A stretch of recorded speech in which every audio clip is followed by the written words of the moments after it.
Hey there, Marie Greene from Olive Knits here, and for today's Knitting Rescue 911, we're talking about what to do when you forgot to do your yarn over.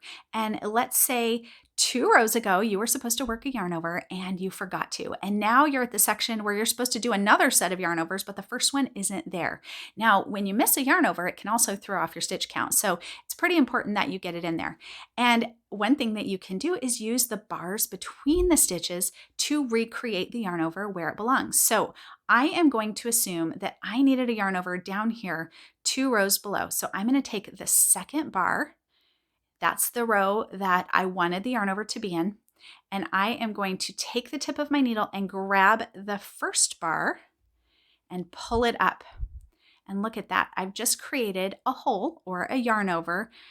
And then I will put that bar on my left needle. So now I have a fairly small yarn over, but it's a yarn over nonetheless. And now I have the extra stitch I need and I have the hole I need. You can manipulate it a little bit with your fingers and then you can continue on in pattern.